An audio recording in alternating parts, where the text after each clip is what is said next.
Selamat pagi dan juga pagi yang indah tentunya buat rekan semua. Dan terkhusus terbingkis kita suguhkan untuk pecinta Koko Cirebon Official dan selamat pagi. Dan mudah sehat selalu tentunya, mudah-mudahan kabar baik dan diberikan rezeki yang berlimpah. Baik, kali ini Koko Cirebon akan mereaction tentunya ini salah satu diambil dari Reza Indragiri, Rudiana cari bantuan Elsa, Polri berusaha lepas tangan. Wow, judulnya keren. Yuk, apa yang terjadi tentunya di mana Bang Reza Indragiri berinteraksi bersama Christine. Ya, apa yang terjadi dan apa pemaparan yang sudah dibicarakan, jadi berbincang-bincang mereka berdua, kita cek on cross check.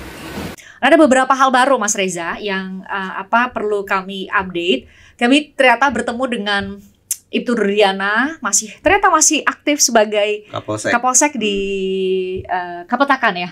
Kapetakan. Terus kami mencoba bertemu dengan Gugun Gumilar, tapi sampai saat ini kita ngobrol belum sempat. Kalau bertemu iya, tapi untuk berbincang belum. Aris Papua malah justru yang saya cari dan ternyata datang ke saya. Sekarang mereka berada dalam sudah memberi kuasa kepada Perhaki. Jadi kuasanya diberikan kepada Bu Elsa Sharif semua. Dan saya sudah mewawancarai Bu Elsa Sharif dan mengatakan bahwa termasuk juga Anwar dan Gugun Gumilar juga sudah memberikan kuasa kepada Bu Elsa CS ya, karena Perhaki nih untuk menjadi kuasa hukum mereka. Sebuah keputusan menurut saya tidak begitu strategis ya. Kenapa? Ingat, saya bukan sarjana hukum, saya bukan advokat, saya bukan bagian dari organisasi advokat apapun. Kalau saya dari pihak eksternal mengatakan begini, ketika mereka bergabung di salah satu organisasi advokat, dan pada saat yang sama di situ juga sudah ada Ibtu Rudiana, sudah juga ada AF, maka seolah-olah mereka menciptakan sebuah benang merah bahwa mereka, para klien ini ada pada satu kelompok, ada pada satu klaster, ada pada satu kepentingan. Dan itu paling tidak dari sisi penilaian publik ya, atau paling tidak penilaian saya, itu memunculkan sebuah penilaian yang kurang positif. Ibtu Rudiana yang dipotret oleh netizen dipotret sebagai orang yang mengorkestrasi ini semua, bersanding dengan AF yang diyakini oleh netizen sebagai pembual yang membuat sebuah cerita palsu. Kemudian ada nama-nama personil polisi lain yang diasosiasikan oleh publik sebagai polisi brutal, pelaku kekerasan dan seterusnya, yang mengakibatkan sekian banyak orang akhirnya harus ngendon dalam penjara seumur hidup mereka.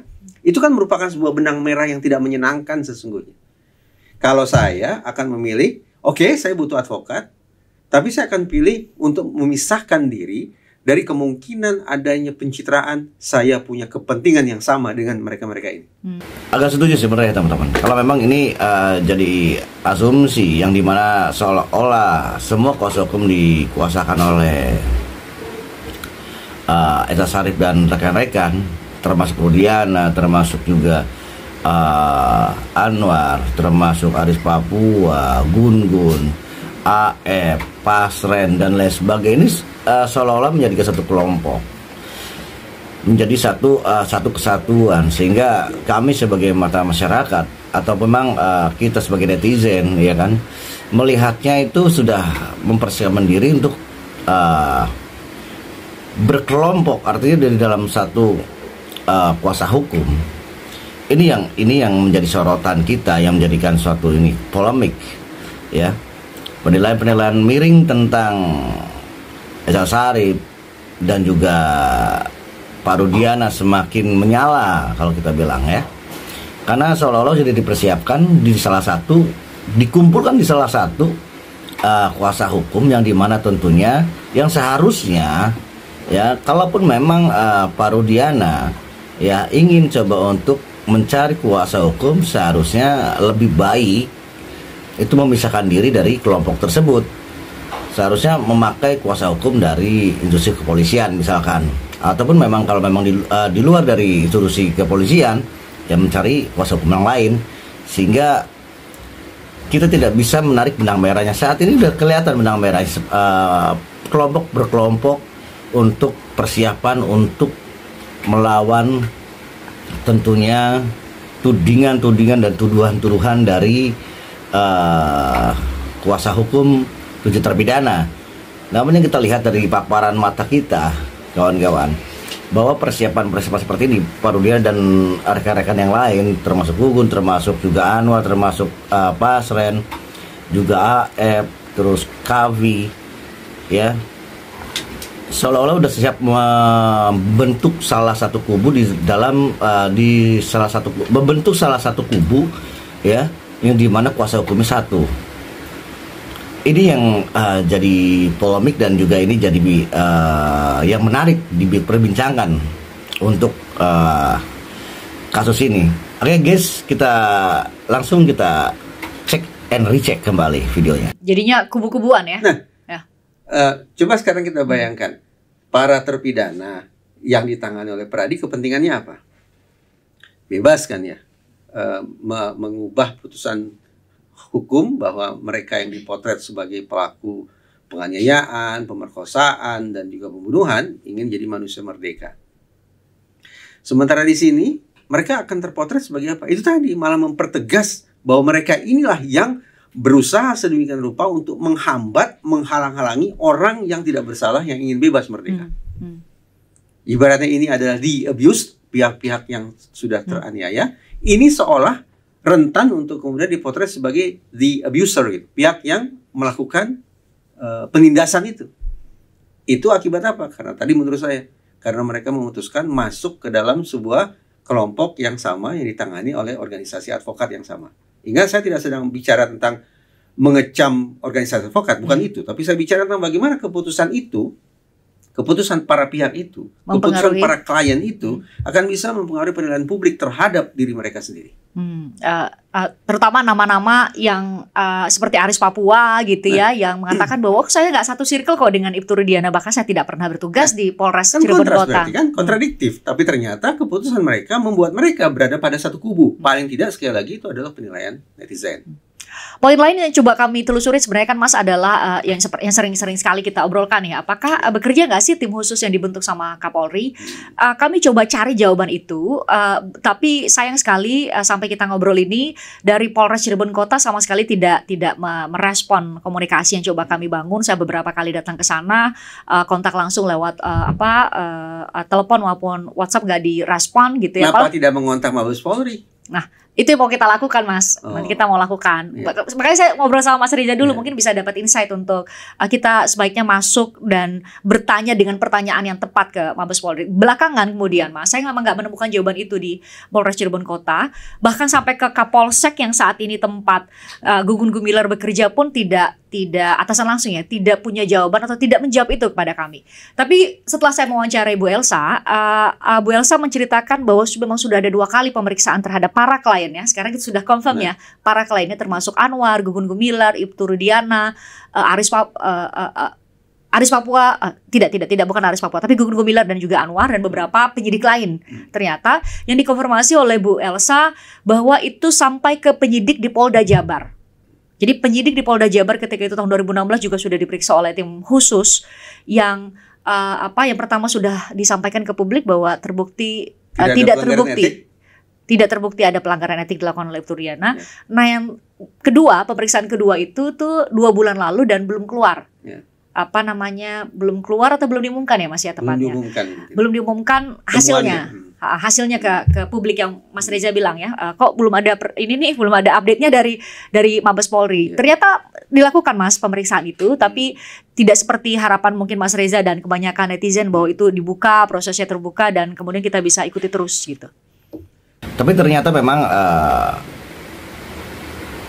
penyidikan dari 2016 diantaranya yang sudah dipaparkan tentunya oleh Christine, bahwa penyidik 2016 dari Polresta Cirebon Kota sudah diperiksa, Rudiana, Gugun, ya kan, terus juga Anwar baru diperiksa, termasuk yang lainnya, termasuk penyidik di Polda Jabar sudah diperiksa 2 bulan yang lalu katanya. Namun sampai saat ini belum ada penjelasan yang jelas yang dipaparkan oleh hasil dari semua penyidikan yang sudah diselidiki, ya udah disidik oleh Mabes. Ya kita tinggal tunggu teman-teman. Apa sih hasilnya sebetulnya? Apa sih yang harapan-harapan? Mudah-mudahan harapan-harapan kita yang sudah evaluasi kita tentunya dalam mengawal kasus ini, orang-orang yang mungkin seluruh masyarakat Indonesia menyoroti tentunya penyidik 2016, di antara penyidik Polresta Cirebon Kota, Mabes, Pak Rudiana, Gugun, dan Anwar, yang konon dinyatakan diduga menyiksa 8 terpidana ini. Namun setelah diperiksa 2 bulan yang lalu diperiksa, namun sampai saat ini belum ada jawaban. Ya mudah-mudahan jawaban-jawaban dari Mabes Polri tentang apa pemeriksaannya dan apa hasilnya, mudah-mudahan kita bisa tahu dari hasil-hasil penjelasan dari Mabes Polri, sehingga kita sudah tidak asumsi liar lagi ketika sudah ada penjelasan-penjelasan dari Mabes Polri. Namun mudah-mudahan apa yang ditemukan, apa yang selidiki dan juga apa yang diinterogasi oleh Mabes Polri dari seluruh tentunya yang terkait, elemen yang terkait pada saat peristiwa Vina ini di 2016, dan juga penyiksaan orang-orang yang melakukan penyiksaan dan orang-orang yang sudah disidang etik, ya mudah-mudahan dijelaskan, dipaparkan dengan gamblang, dengan jelas oleh masyarakat luas, ya tentu di media sosial, ya nanti kita bisa mendengarkan apa sih hasil-hasil, apa sih dapat temuan-temuannya, apa hasilnya yang sudah diselidiki oleh Mabes Polri. Mudah-mudahan menjadikan suatu pelajaran buat kita juga kan. Mudah-mudahan apa yang hasil-hasil yang sudah diselidiki oleh Mabes Polri mudah-mudahan bisa memberikan satu kecerahan buat kita masyarakat Indonesia yang selama ini bertanya-tanya. Oke guys, kita lanjut lagi. Saya posisi Polri sedikit banyak terbaca tanpa Polri berkata-kata. Pertama, diamnya Mabes Polri, termasuk tidak adanya informasi mutakhir tentang peristiwa Cirebon di website Humas Mabes Polri, mengindikasikan bahwa tampaknya ini bukan lagi isu yang menjadi prioritas.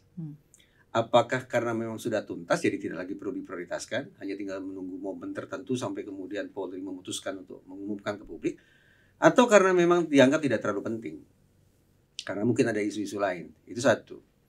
Yang kedua, saya 2 kali datang ke persidangan PK di Pengadilan Negeri Cirebon dan mengamati sekian banyak sesi-sesi persidangan yang dilakukan untuk memeriksa saksi maupun ahli lain.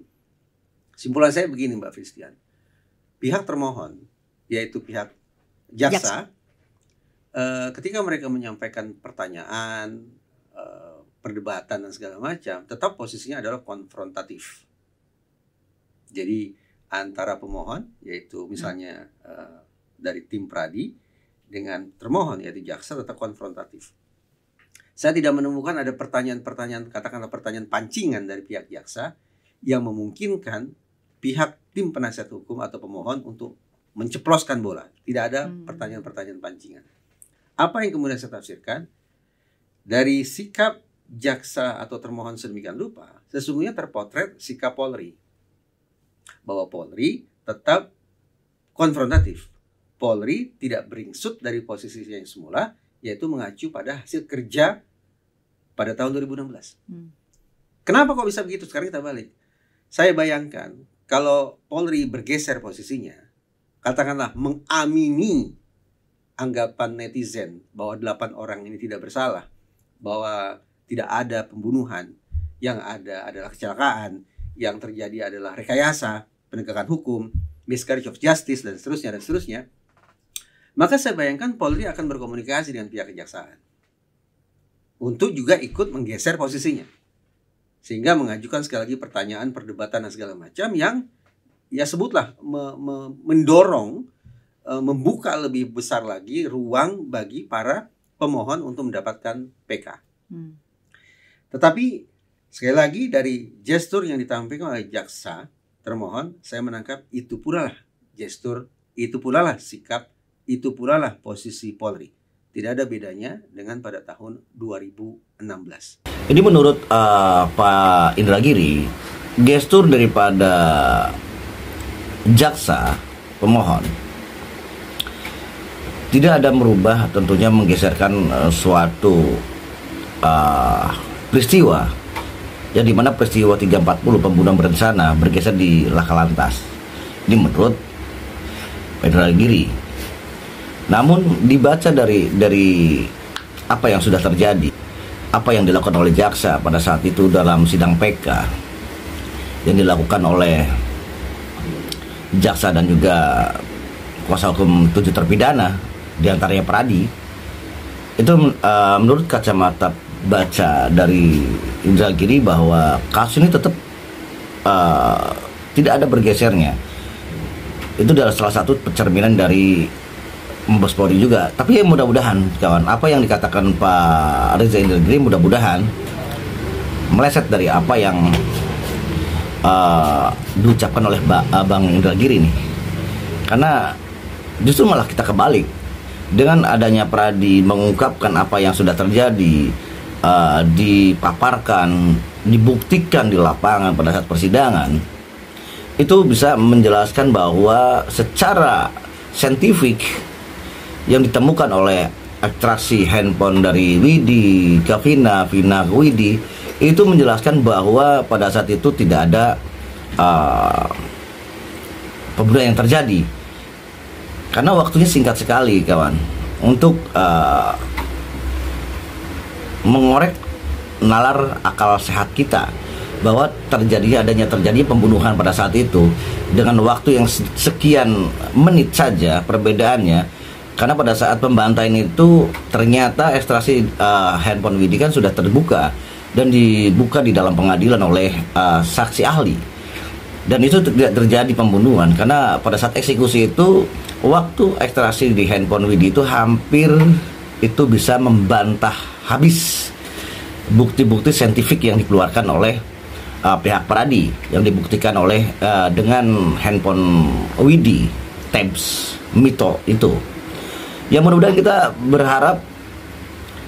kita berharap Mabes Polri memberikan tentunya paparannya dengan temuan-temuan ya, dengan temuan-temuan apa yang ditemukan, apa yang dilakukan oleh Mabes Polri, membuat tim khusus mencari fakta. Mudah-mudahan apa yang dicari dan apa yang ditemukan tentunya mudah-mudahan membuat kita tersenyum untuk masyarakat Indonesia tentunya, dan juga netizen yang selama ini mengawal kasus ini. Oke, guys, kita lanjut lagi ke videonya. Jadi jauh sekali harapan Mas Reza kan sebenarnya Polri bisa secara legowo, kalau memang ada yang perlu dikoreksi, maka justru self correction, jadi mengoreksi diri sendiri itu jauh sekali dong sekarang kalau ada Mas Reza lihat. Pemikiran pragmatis saya begini ya. Tanggal 22 Oktober semakin dekat. Inilah kesempatan bagi masing-masing lembaga penegakan hukum, termasuk bagi personel penegakan hukum, untuk cari muka, tanda petik cari muka, untuk yang hal yang positif loh ya. Masing-masing lembaga penegakan hukum harus punya portofolio ini di injury time ini. Kejaksaan menangani apa, KPK menangani apa, Polri menangani apa, Kumham menangani apa, dan seterusnya. Sayangnya justru di injury time ini serentetan peristiwa yang barangkali akan dipotret sebagai betapa tidak optimalnya kerja kepolisian. Contoh dalam kasus itu loh, ada diskusi demokrasi dibubarkan paksa oleh preman, dan tersebarlah video bagaimana sekian banyak personil polisi berjabat tangan, nepuk-nepuk pundak, berpelukan, yang akan ditafsirkan publik sebagai kok seburuk itu ya. Nah ini kan bukan merupakan potret yang bagus. Kembali ke pokok persoalan, semestinya ini kasus Cirebon ini bisa dijadikan sebagai portofolio oleh Polri menyongsong 20 Oktober. Dalam psikologi disebut strategic model gitu ya. Bagaimana kemudian menjadikan sebuah kasus sebagai alat pelontar karir kah, alat untuk membangun citra kah, dan seterusnya. Tapi sayang, apa yang saya simpulkan terkait dengan posisi Polri hari ini tampaknya menjadikan proses penanganan ulang terhadap peristiwa Cirebon oleh entah itu tim sus, entah itu oleh TPF, gagal menciptakan momentum positif itu. Sehingga 20 Oktober tampaknya akan disongsong dengan citra Polri dalam kasus Cirebon status quo. Dia tetap merupakan lembaga yang diduga kuat sudah melakukan police misconduct. Masuk dalam sebuah mata rantai terjadinya miscarriage of justice. Sebutan-sebutan yang sebetulnya menyedihkan. Tapi apa boleh buat seolah-olah itu menjadi sebuah tulisan yang terpampang di baliho menyambut 20 Oktober 2024. Waktunya sebentar lagi, Mas. Gampang sebetulnya, menurut saya kan tinggal pengumuman saja ya. Atau memang menunggu ya? Menunggu momentum. Menunggu momentum. Justru jelang-jelang 20 Oktober kemudian ada kejutan, bisa jadi. Ya, tetapi kan proses persidangannya sudah selesai. Lantas dari sisi persepsi publik katakanlah bisa diperbaiki, tetapi dari sisi penegakan hukum seolah-olah pointless kan ini. Tidak ada poinnya di situ. Karena toh persidangan sekali lagi sudah selesai. Ini untuk masalah apa yang dipaparkan oleh Pak Indra Giri tentang 20 Oktober, ya kan? Mungkin pelantikan presiden baru mungkin ya. Kejutan-kejutan apa sih yang akan diberikan sesudah atau sebelum 20 Oktober? Tentang penemuan-penemuan dari Mabes Polri membentuk tim cari fakta atau orang-orang yang berkapasitas untuk mencari fakta-fakta di kasus-kasus Vina. Ya mudah-mudahan sih dengan 20 Oktober ini mendekati, ini kan waktunya sangat rentan sekali kan, dekat sekali 20 Oktober. Apakah ada yang terjadi nanti kejutan-kejutan yang menarik yang kita akan tunggu sebelum atau sesudah 20 Oktober? Ini yang jadi teka-teki kita sebagai netizen maupun masyarakat Indonesia yang menunggu tentunya momentum-momentum yang sesaat lagi 20 Oktober. Apakah sebelum 20 Oktober akan ada diumumkan penemuan-penemuan tim pencari fakta atau malah justru 20 Oktober ini menjadi momentum yang memang menjadi pertanyaan-pertanyaan yang besar buat masyarakat. Dengan pergantian ini 20 Oktober, apakah ada kejutan-kejutan atau momentum-momentum yang akan diberikan kepada masyarakat menjadi suatu kepercayaan kembali di institusi kepolisian di saat tentunya mendekati momentum tersebut? Akankah ada dipaparkan ya penemuan-penemuan tim cari fakta yang dibentuk oleh Mabes Polri, atau malah sebaliknya hanya senyap-senyap saja? Karena memang PK sudah berakhir, PK sudah selesai. Kita mengetahui bersama kan, bahkan ini bukan menjadikan suatu rahasia umum untuk masyarakat Indonesia, apalagi tentunya netizen-netizen Indonesia yang selama ini terus memantau kasus Vina sampai saat ini. Yang kita masyarakat dan netizen-netizen Indonesia sekarang ini yang kita tunggu adalah momentum-momentum yang diambil tentunya, atau momentum-momentum yang dia mempunyai sikap dari Mabes Polri sebelum 20 Oktober. Yang kita harapkan seperti itu. Ya mudah-mudahan sih ya, yang kita harapkan sebelum 20 Oktober ya sudah ada tentunya hasil penemuan-penemuan dari tim pencari fakta yang kita pengen dengar paparannya dari tim pencari fakta. Apa saja yang ditemukan? Ya mudah-mudahan kabar baik, dan mudah-mudahan juga kita berharap penuh ya dari tim pencari fakta. Mudah-mudahan apa yang kita ekspektasikan tentunya masyarakat Indonesia dan juga seluruh masyarakat dan juga seluruh netizen Indonesia yang berharap penuh tentunya tentang kebebasan 8 terpidana yang tidak melakukan tentunya peristiwa-peristiwa yang dituduhkan oleh berapa hal tentunya 340, yang mudah-mudahan segala sesuatunya bisa terbukti dengan dipaparkannya dengan temuan-temuan tim pencari fakta. Mudah-mudahan sebelum 20 Oktober ya kawan-kawan ya. Kita tunggu. Kita masyarakat Indonesia masih setia menunggu kan kabar-kabar atau yang dijelaskan oleh Mabes Polri nanti berdasarkan tim pencari fakta yang ditugaskan oleh Mabes Polri. Mudah-mudahan kabar-kabar baik, momentum-momentum yang memang kita tunggu tentunya Namun jikalau memang 20 Oktober tidak ada pergerakan dari tim pencari fakta dan tidak menjelaskan apa yang ditemukan oleh tim pencari fakta di lapangan, ini menjadi citra buruk, ya. Ini menjadi citra buruk tentunya. Walaupun memang ada pergantian di 20 Oktober itu.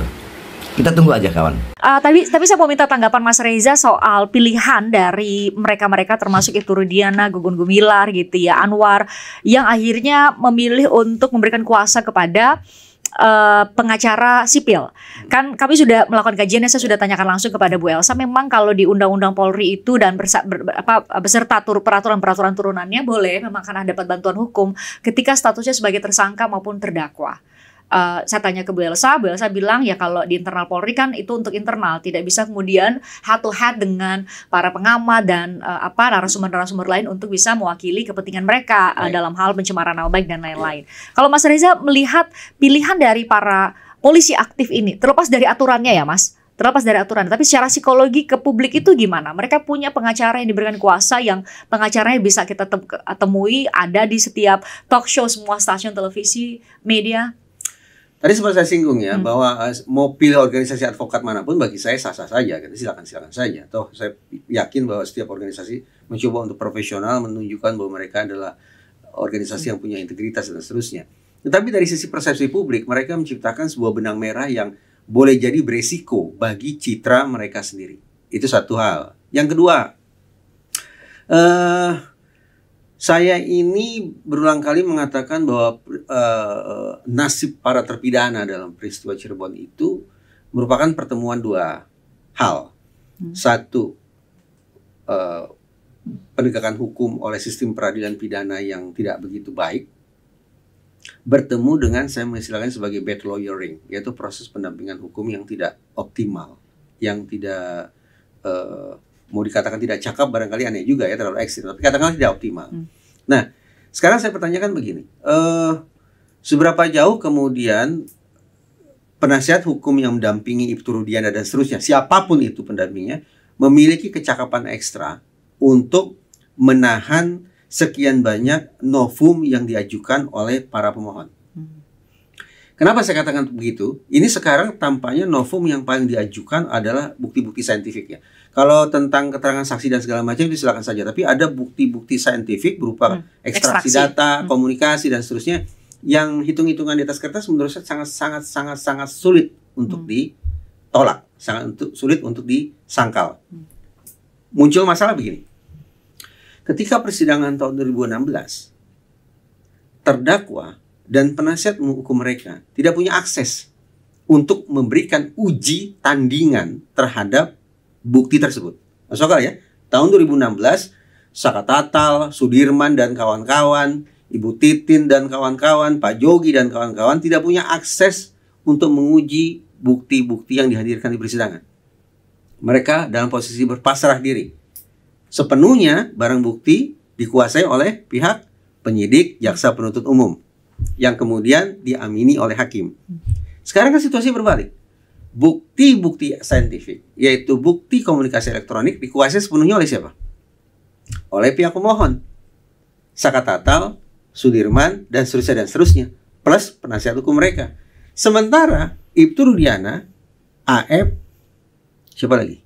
Gugun Gumilar. Nah, siapa lagi? Anwar. Saya sampai tidak hafal nama mereka. Ada penyidik-penyidik lain, ternyata ada penyidik-penyidik lain yang penasihat hukum mereka tidak punya akses. Jadi situasi berbalik. Mereka tidak punya akses untuk melakukan pengujian terhadap barang bukti yang sekarang diajukan oleh tim Peradi.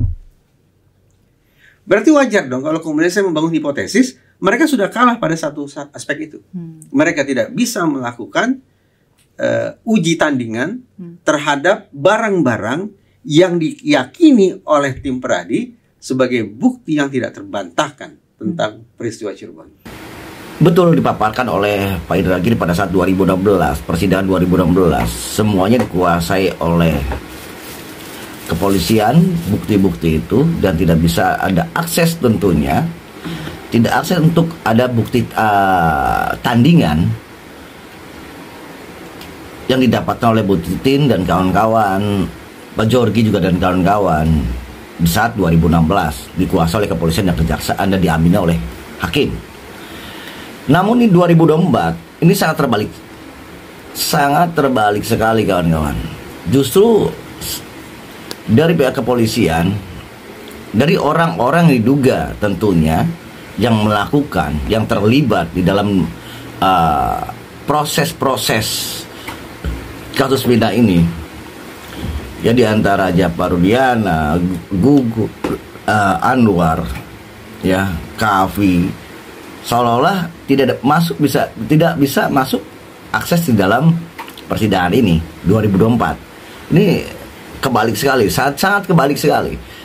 Sudah jelas-jelas kalau kita melihat dari PK, ya, kan tidak adanya akses maksud untuk pembanding dari ekstrasinya Widi ke Vina, dan ini jelas-jelas saintifik yang tidak bisa terbantahkan, ya kan?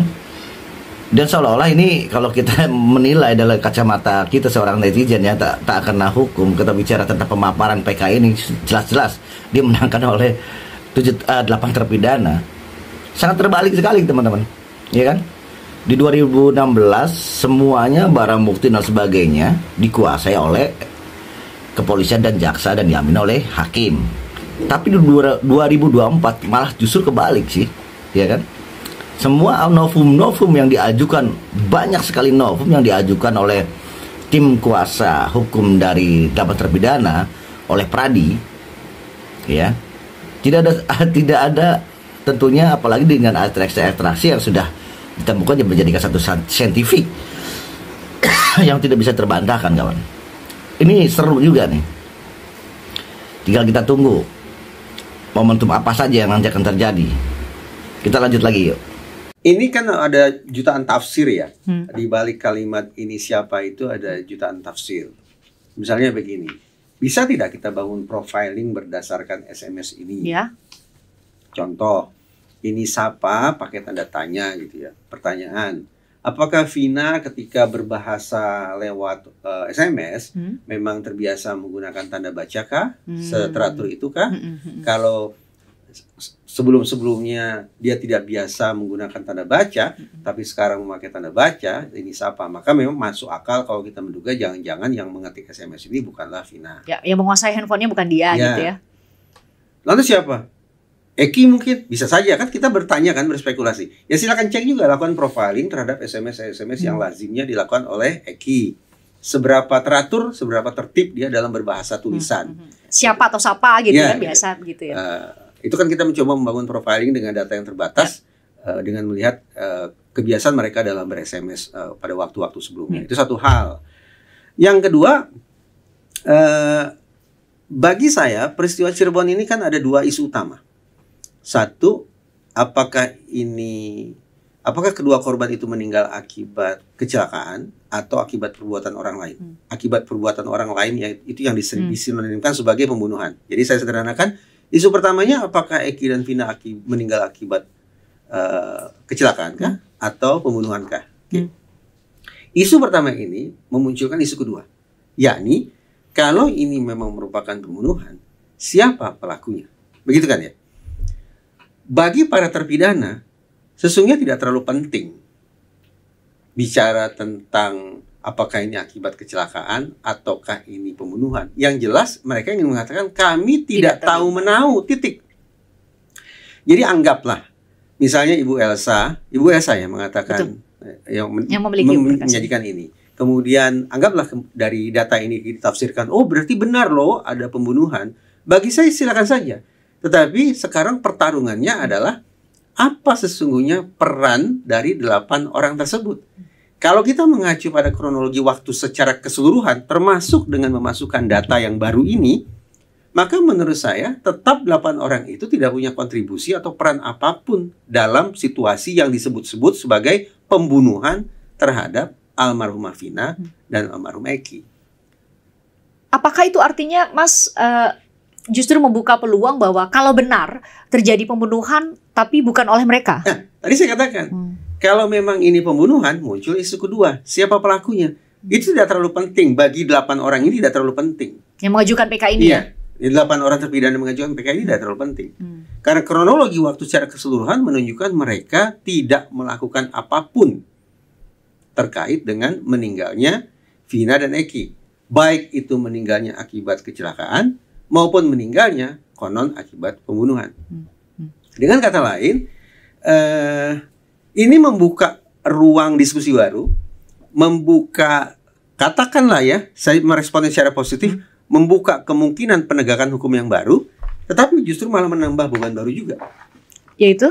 Tadi saya katakan, mereka yang targetnya ingin mengatakan bahwa Ibtu Rudiana dan kawan-kawan tidak melakukan rekayasa loh, bagi dihukumnya seumur hidup 8 orang ini. Sementara 8 orang itu punya kepentingan yang berbeda dengan hal itu. Mereka ingin mengatakan kami tidak ada urusannya dengan meninggalnya Vina dan Eki. Kecelakaannya pun enggak gitu ya. Kecelakaan kami tidak ada urusannya. Pembunuhan tidak ada urusannya. Bahkan malah justru berbalik mungkin. Ibu Elsa dan kawan-kawan perlu mencari siapa sesungguhnya pelaku pembunuhan itu kalau memang ini dianggap sebagai pembunuhan. Mau itu pembunuhan maupun itu laka lantas, tidak ada hubungan dengan 8 terpidana. Karena buat 8 terpidana tidak penting. Yang terpenting adalah 8 terpidana itu tidak ada sangkut pautnya dengan peristiwa Vina, meninggalnya Vina dan Eki. Kalau memang di 2150 Bu Elsa Sharif menyatakan bahwa situ ada chatting antara Vina dan Widi, ini sama siapa? Tanda tanya. Itu bukan berarti menyatakan bahwa ada seorang pembunuh yang menguasai handphone Vina. Karena semuanya harus perlu bukti. Karena semuanya harus dipaparkan dengan jelas. Ya, adapun memang dari kuasa hukum Pak Rudiana dan kawan-kawan menyatakan itu bahwa 2150 dinyatakan handphone yang sudah dikuasai oleh bukan Vina atau Eki, itu sah-sah saja. Sah-sah saja. Iya kan? Ya, asumsi kita bisa lihat juga kan. Bisa juga kita mengasumsi bahwa apakah Eki yang chat, yang membalas, kita juga nggak tahu. Apapun itu, maupun pembunuhan maupun itu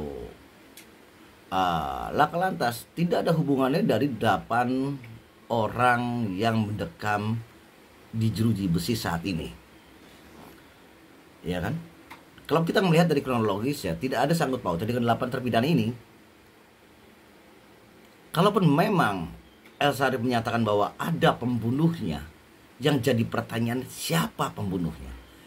Bukankah itu menjadikan satu beban kembali untuk institusi mencari pembunuhnya? Kalau memang itu pembunuhan. Ya, kita bisa lihat dari pemaparan dari pakar-pakar hukum dan pakar orang-orang hebat, ya kan. Apapun yang terjadi tidak ada kesinambungannya dengan 8 terpidana. Kalaupun memang di 2016 itu menyatakan penyidik itu adalah 8 terpidana orangnya, apakah sudah dibuktikan bukti-bukti yang saintifik yang dipunyai oleh penyidik-penyidik ataupun kasus 2016 yang bersangkutan? Tentunya dan sampai saat ini tidak ada. Kalaupun ini bukan pelakunya, silakan buktikan dan cari pelakunya. Kalau memang ini kejadian laka lantas, ya silakan urus sebaik mungkin. Namun ke-8 terpidana ini tidak ada sangkut pautnya maupun ini pembunuhan maupun ini laka yang kita lihat bersama dari dalam persidangan itu jauh dari kemungkinan. Oke teman-teman, kita lanjut lagi, kita lihat apa pemaparan dari orang-orang hebat ini, ya, yang nanti kita coba interaksi terus dan kita terus mengulik terus apa sih ya sebenarnya yang terjadi 2016 dan juga 2024 saat ini. Seolah-olah kejadian-kejadian 2016 terbalik 100%, ya kan? Di peristiwa-peristiwa ini 2024. Let's go. Ini menit 31:31:25:00. Di awal 2016 Perludiana itu meyakini bahwa ini adalah pembunuhan. Tapi ketika saat ini 2024 ada pergeseran. Bukan lagi bicara tentang pembunuhan, tapi itu adalah lempar, seolah-olah Perludiana itu melempar bola kepada penyidik. Ini atas dasar penyidikan oleh pelaporan Perludiana, sehingga kasus ini bergulirnya atas penyidikan. Munculnya 340. Ini seru juga kawan-kawan. Seolah-olah mungkin saya duga Perludiana cuci tangan ya. Seolah bukan kesalahan dari Perludiana, tapi penyidik, hasil dari penyidik pada saat itu. Dan kembali tentunya saat ini ada isu yang beredar kembali, diduga bahwa Perludiana adalah orang yang dikambing hitamkan atau tumbal dari kekuasaan. Ini menarik kawan, ini menarik sekali. Dan yang kedua, kenapa sih Perludiana lebih memilih mencari kuasa hukum dari sipil atau dari luar, bukan dari institusi tersebut? Ini yang jadi pertanyaan. Seolah-olah tafsiran beribu-ribu tafsiran, seolah-olah yang diberikan kuasa hukum dari institusi tersebut justru tidak menguatkan Perludiana, lebih memberikan satu kenyamanan ketika Perludiana itu memberikan satu kuasa hukum dari luar, bukan dari institusi. Ini yang jadi menarik buat kita perbincangkan. Seolah-olah mungkin sekarang ini yang betul kata Kirsten Gretsch, ya sekarang ini yang menjadi Polres 2016 mungkin udah jadi pangkat jenderal dan sebagainya. Apakah dugaan Perludiana itu dikambing hitamkan atau jadi tumbal dari kekuasaan?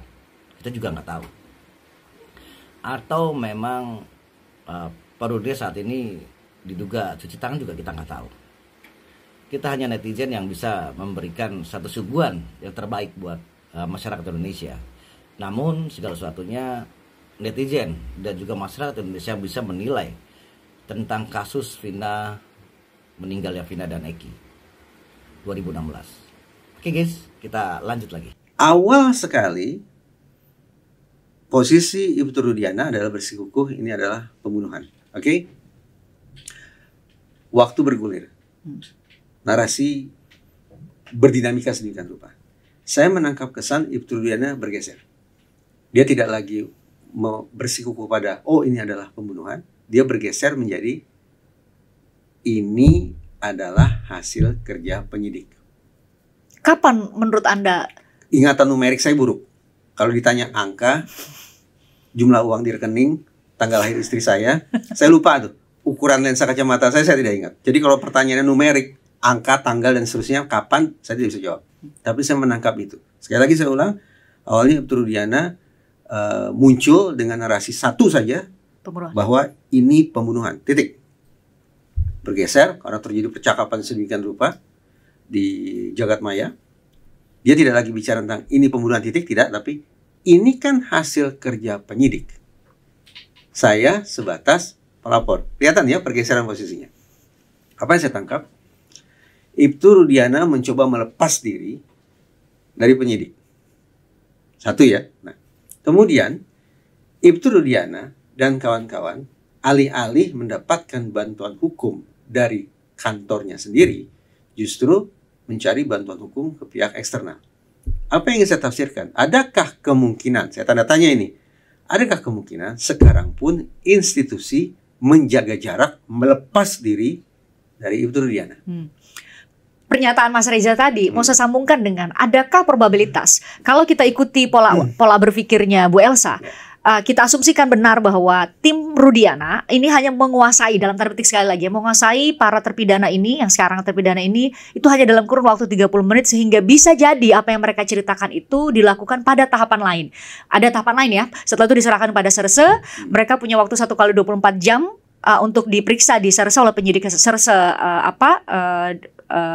Polres Cirebon Kota terlebih dahulu, kemudian diserahkan ke tahanan. Di tahanan itulah yang kemudian foto-foto yang kita lihat di tanggal 2 September yang beredar di Google. Betul, babak belur itu 2 September. Kemudian setelah itu kan kemudian mereka di BAP kembali sebenarnya di Polda Jabar.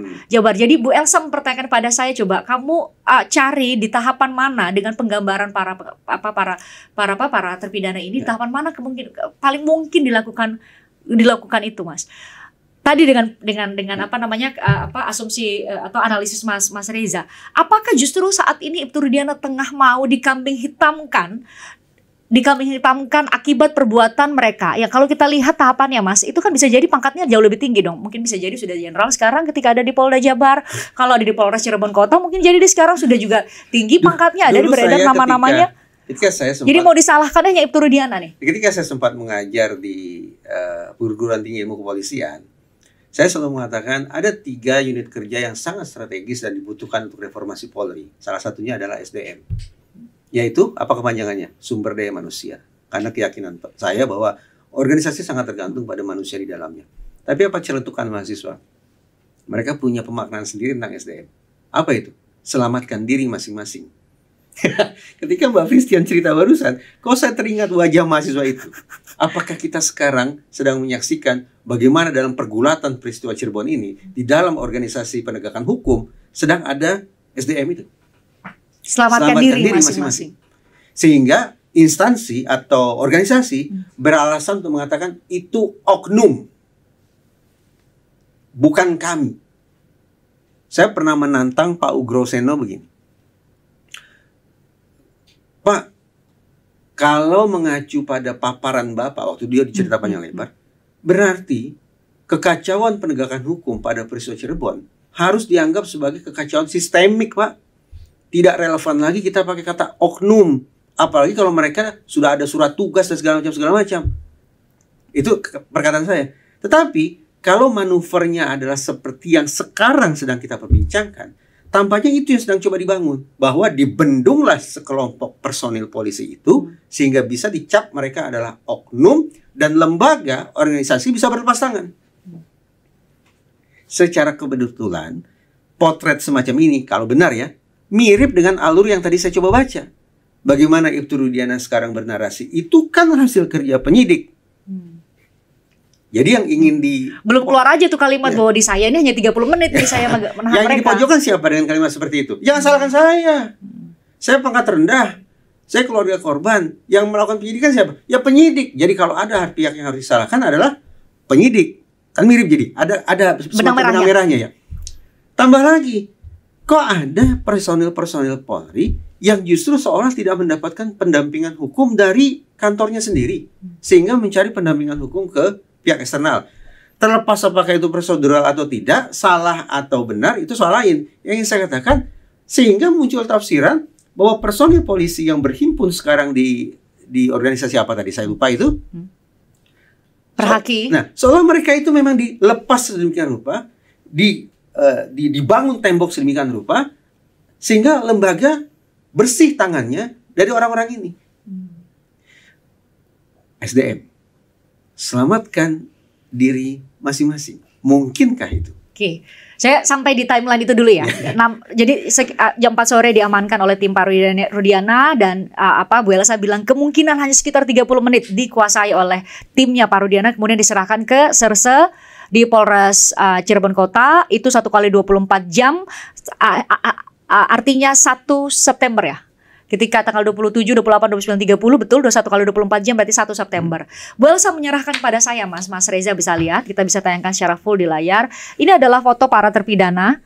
Ketika itu tersangka pada saat itu, kalau ini sih dikatakan masih baik-baik saja. Oh, ini masih baik-baik. Masih baik-baik saja. Warna-warnanya di mata saya agak kabur ya. Ini sebagai pembandingnya, Mas. Oke. Foto yang beredar di Google itu menurut versi Bu Elsa, itu adalah foto yang diterima itu atau diambil pada 2 September. Berarti mereka sudah diserahkan ke Serse ditahan di situ tanggal 2 September. Jadi kita coba lihat dulu timeline-nya. Serat terima mereka ya para terduga pelaku ketika itu tuh dari Serse kemudian kan diserahkan ke tahanan. Pada tahanan. Nah, itulah kenapa Bu Elsa tuh sampai ke kesimpulan bahwa bisa jadi foto-foto yang kita lihat di Google itu adalah antara para tahanan ketika itu, karena katanya kan mereka ini diduga melakukan pembunuhan, melakukan pemerkosaan. Biasanya tuh ada kalau istilah itu namanya prison culture. Nah itulah. Di dalam penjara punya budaya mereka sendiri. Ya identik dengan kekerasan memang. Bu Elsa menduganya itu. Justru jadi kekerasannya mungkin tidak dilakukan oleh aparat, tetapi juga tapi oleh antar tahanan di sana. Tapi tadi dengan timeline yang dibangun oleh Bu Elsa dan coba ceritakan Bu Elsa, tim Ibtu Rudiana ini, CS ini tuh bersih lah mungkin intinya. Melakukan. Oke. Gitu Mas. Kemungkinan itu ada saja. Makanya saya juga katakan tadi barusan saya sebut ulang bahwa ada tidak kemungkinan bahwa sekian banyak tersangka ini sekarang sudah terpidana statusnya adalah dihajar oleh sesama tahanan. Bukan suatu hal yang mengejutkan karena di awal-awal kegemparan pasca beredarnya film Vina, kemudian beredar foto-foto tersangka babak belur. Seingat saya Kapolda Jawa Barat sendiri yang sudah mengumumkan bahwa sudah ada dikenakan sanksi kepada petugas. Karena melakukan penyiksaan, bukan karena petugas lalai untuk melakukan pengawasan. Dengan kata lain, yang ingin disampaikan kepada publik adalah kondisi babak belur itu memang bukan akibat ulah personil kepolisian, tetapi akibat perlakuan sesama tahanan. Dalam psikologi forensik itu istilahnya prison culture. Di dalam penjara itu punya bahasa mereka sendiri, punya budaya sendiri, punya cara perlakuan sendiri, punya pengadilannya sendiri, termasuk dengan memperlakukan sesama tahanan dengan cara-cara tertentu, kekerasan misalnya. Sehingga kan seolah ada pemeringkatan ya. Tahanan kaliber kakap itu yang dihormati sebagai dewa itu adalah pelaku pembunuhan. Yang paling bawah dihajar habis-habisan adalah pelaku kejahatan seksual, apalagi kalau korbannya anak-anak. Alhasil kemungkinan bahwa para tersangka babak belur dan difoto itu adalah akibat perlakuan sesama tahanan adalah mungkin. Pada sisi lain, dalam diskusi saya dengan Bu Titin dan Pak Jogi, plus ada Sakatal di situ, dan juga ternyata diungkap oleh sekian saksi di Pengadilan Negeri Cirebon beberapa waktu lalu, semua seia sekata bahwa penyiksaan dilakukan oleh personil kepolisian. Bahkan ada nama yang disebutkan, termasuk Gugun Gumilar ini kan, Gugun Gumilar, Aris Papua. Cara bagi saya sebetulnya gampang untuk menguji. Ini berarti probabilitas atau kemungkinan terbesarnya mana? Minta daftar tahanan yang berada pada periode waktu yang sama. Temui mereka, tanyai mereka, apa posisi mereka. Sehingga kita akan mendapatkan data yang lebih kaya tentang siapa sesungguhnya sudah mengakibat kondisi babak belur seperti itu. Mudah mencari data itu, menurut saya sangat mudah. Datang ke Tahti setempat, unit kerja Tahti itu yang mengurusi masalah tahanan dan barang bukti. Cek daftar tahanan pada waktu kurun yang sama, temui mereka, para tahanan itu. Jadi kita juga bisa melihat apakah probabilitasnya juga ada gitu ya. Betul. Ini yang coba hal-hal baru ya sebenarnya Mas yang coba kami perbincangkan dengan Mas Reza. Tapi kan sekarang kondisinya sidang PK 6 terpidana udah selesai, Sudirman Namun, juga udah selesai. Supaya berimbang, maaf saya potong. Kan tadi saya berspekulasi tentang prison culture. Berarti di sisi seberangnya ada tidak kemungkinan dilakukan oleh personil polisi? Ada. Dasar berpikirnya apa? Kode etik profesi Polri. Di dalam kode etik profesi Polri, salah satu poinnya berbunyi eksplisit kurang lebih, kalau petugas melakukan penyiksaan pada waktu pemeriksaan, itu merupakan salah satu bentuk pelanggaran etik. Artinya, Polri pun secara tidak langsung mengakui ada praktek-praktek kekerasan, penyiksaan yang dilakukan ketika interogasi, ketika penyusunan BAP, ketika seseorang berada di dalam penguasaan kepolisian. Nah, dua spekulasi Mas Reza ini kan tadi juga tetap akan memunculkan pertanyaan, balik lagi orang-orang akan nanya. Jadi polisi yang, kalaupun benar dengan spekulasi yang kedua, jadi polisi yang mana? Polisi yang jaga tahanan, penyidik di Serse Polres Cirebon Kota, atau penyidik ada di Polda Jawa Barat, atau mundur lagi nih ke timnya Pak Ibtu Rudiana? Saya tidak tahu. Saya akan bagi saya tantangannya adalah lantas lebih percaya pada kemungkinan yang mana gitu. apakah prison culture ataukah terkait dengan pelanggaran etik. Bagi saya begini, dalam berkas hukum peristiwa Cirebon, aspek pembuktian menurut saya lemah, terlalu mengandalkan pada keterangan. Itu berulang kali kita diskusikan. Situasi seperti itu memunculkan apa ya kira-kira? Frustrasi. Ketika personil mengalami frustrasi, teori klasik, teori frustrasi agresi. Personil frustrasi berlanjut dengan perilaku agresif. Tambah lagi hasil riset. Dari seluruh satuan kerja di organisasi kepolisian secara umum, bobot stres tertingginya di mana? Di reskrim. Nah, kalau saya pakai data-data semacam itu, maka saya punya alasan untuk cenderung lebih kuat spekulasi saya bahwa kondisi babak belur adalah akibat perbuatan personil penegakan hukum. Dinyatakan SDM. SDM. Luar biasa ya arti SDM ya. Nanti teman-teman kalau tahu arti SDM di bawah komen ya. Yang jelas S sampai M-nya masing-masing ya kawan-kawan ya. Namun diilustrasikan banyak hal ya. Untuk ini di ending ya kawan ya. Kita coba untuk menggambarkan apakah obrolan ini yang dipaparkan oleh Reza Indragiri, yang tentunya pengakuan dari 8 terpidana adalah penyiksaan dari salah satu oknum kepolisian yang sudah jelas dipaparkan dan disebutkan nama-namanya dengan gamblang, dan juga barang bukti yang diarahkan yang sempat juga dipaparkan juga oleh Sudirman di dalam persidangan PK. Namun mana yang benar mana yang salah kita juga tidak tahu kawan-kawan ya.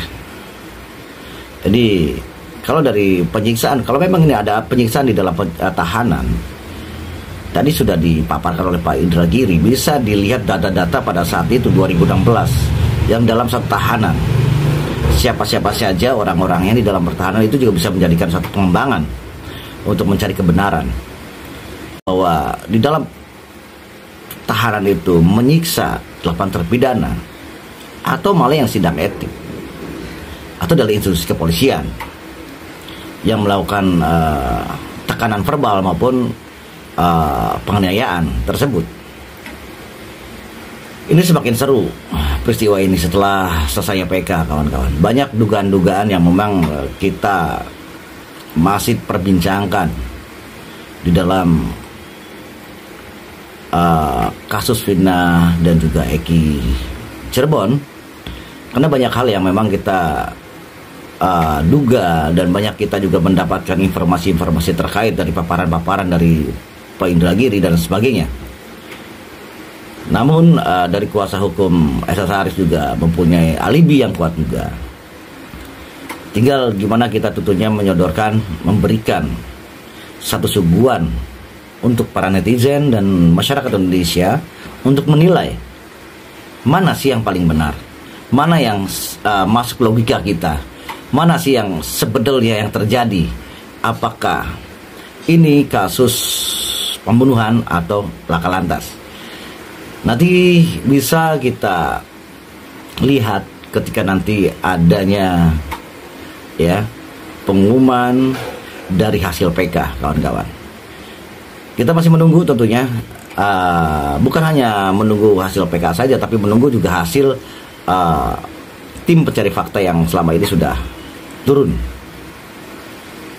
yang sudah menyelidiki, yang sudah mencari tahu bukti-bukti yang terdapat di lapangan. Baik, terima kasih teman-teman sudah kita paparkan semuanya, dan juga kita dengar dari paparan dari Pak Reza Indragiri dan juga Christine ya. Mudah-mudahan ini menjadikan satu pelajaran buat kita, mudah-mudahan menjadikan suatu makna buat kita, dan mudah-mudahan bisa mencerahkan dan belajar tentang hukum edukasi. Saya Koko Cirebon Official, pamit undur diri hadapan Anda dengan akhir kata wassalamualaikum warahmatullahi wabarakatuh. Gunakan akal sehat kita.